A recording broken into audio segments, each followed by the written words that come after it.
Today we will be examining the story of Balaam and Balak, which is found in Numbers 22 through 24.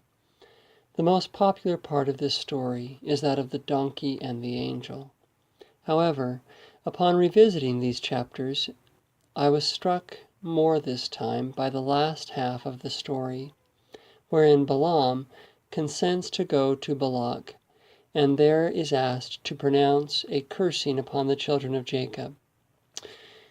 Though I don't care to relate the story in detail, the gist of it is that Balak, the king of Moab, is scared of Israel.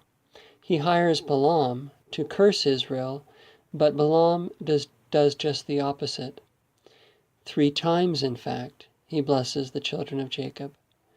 To Balaam's credit, he warned Balak multiple times that he would only speak those words which Yahovah placed into his mouth. But Balak insisted, saying that he would make Balaam popular and give him money and cattle and great honors. All the same, Balaam was not swayed and was faithful to the words given to him by God. It's a good story.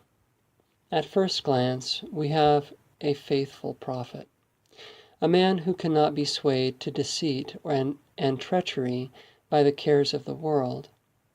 And upon further examination, there appears several other implications which I find fascinating as it regards our own stance toward the truth. It is these that I will examine today. 1. Strategy. Balak devised a strategy to do Israel in. However, the strategy required the buy-in of another individual, namely Balaam. And this is a fatal flaw in any strategy.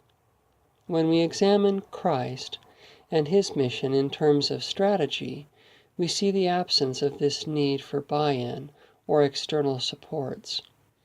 This is not to say that Christ did not desire buy-in, for he repeatedly opened his mouth in opposition to the pervading culture, and that with the intent that he might be heard, and that the hearer might believe, and do something similar to that which Christ himself would do. But he did not require any other person to do anything in order to accomplish his task.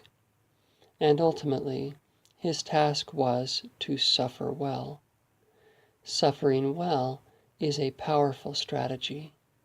Painful, long, but powerful. And it requires no action or support from any other being in the universe. And here we see Balak's weakness, for he was not prepared to suffer. And in that he had lost before he began, for he was not even able to endure bad news, much less ultimate loss. 2. Profit for profit. In other words, Prophet for Profit, or the God-Mammon dilemma. So Balak appealed to the God of the unseen world. I find this interesting. He could have conjured up some enchantment to another god, but seemed to recognize the fact that this was a job for Yahovah, or the God of the unseen world. And that makes sense in light of his predicament. Other gods might be invoked wherein you feel that you have some inkling of what you are up against. But at the time when Balak saw that he was up against a power that lurked in the great unknown, he decided to invoke the God who was most foreign to him. Fascinating.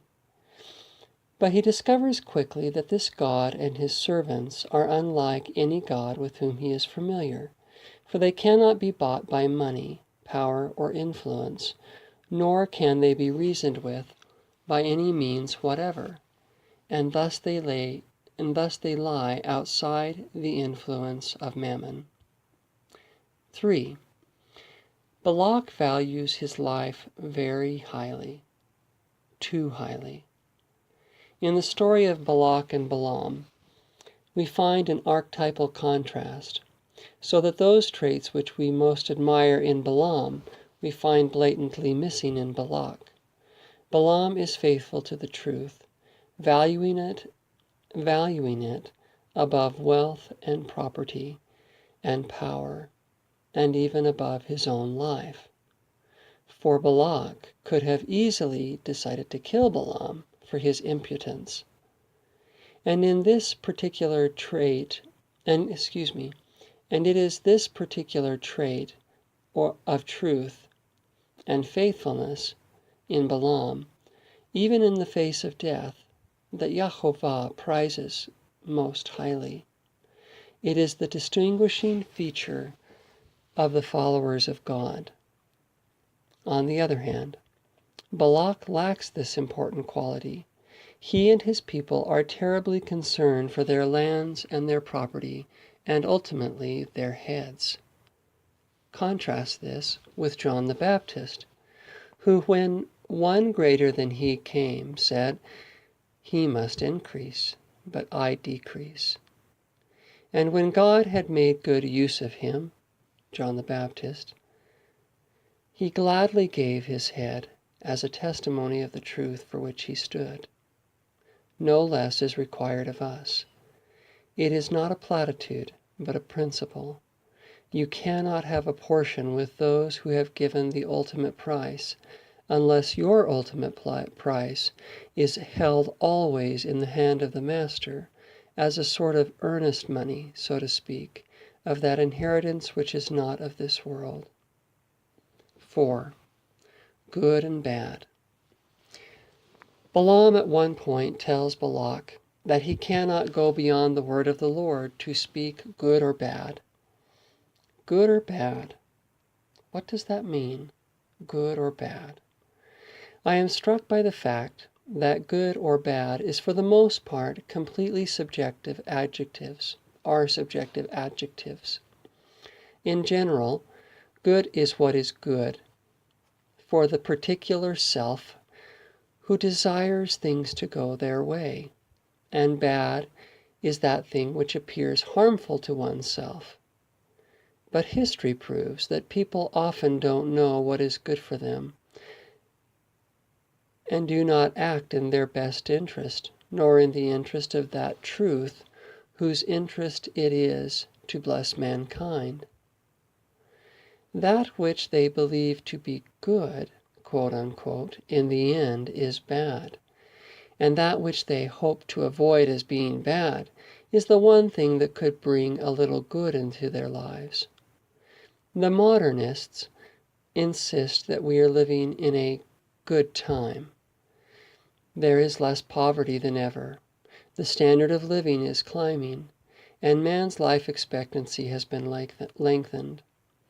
And yet, just on the outskirts of our sheltered good life, quote unquote, looms the threat of consequence, so that we've exchanged our disease for the threat of superbugs.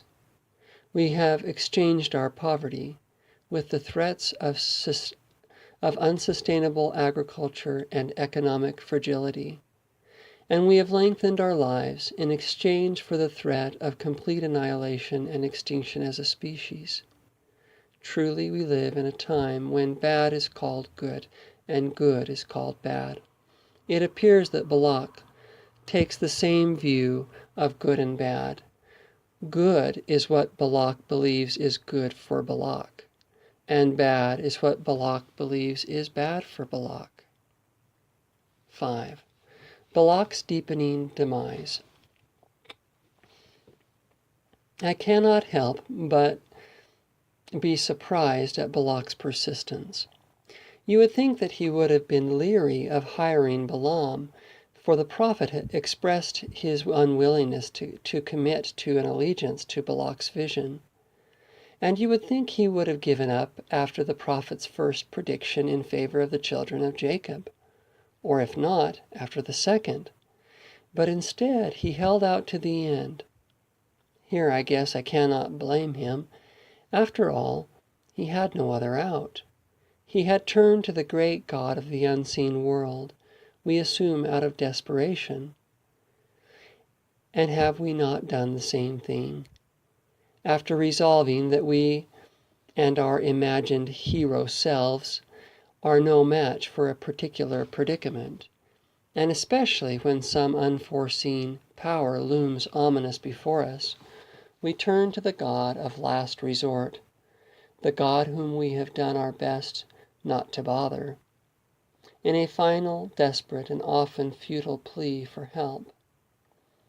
But so often our end is much like that of Balak, for we discover that the God whom we have so carefully avoided will not be bought. He is not interested in our short-sighted views of good and bad, but in the good itself with a capital G, and that for its own sake, and at any cost whatever, even the cost of our own heads. No wonder mankind has done all they can to avoid such a God, for he is truly great and terrible. But if so, and if we can see him from afar, and if we have not yet reached our greatest extremity, would it not be better to reconcile with him before he is upon us? Truly. Perhaps if we will seek him earnestly, we will find him, and thus align ourselves with that truth which will prepare us for the day when unseen chaos lurks without the camp. That is a hopeful thought, and it transcends any number of terrible ends. To that thought we may lay ourselves down at night, with peace that surpasses understanding, and rise to meet our fate whatever it be. We will not need the buy-in of any fickle prophet or priest, but will rest in the knowledge that whatever our end, we are one with that best interest which decides the fate of us all.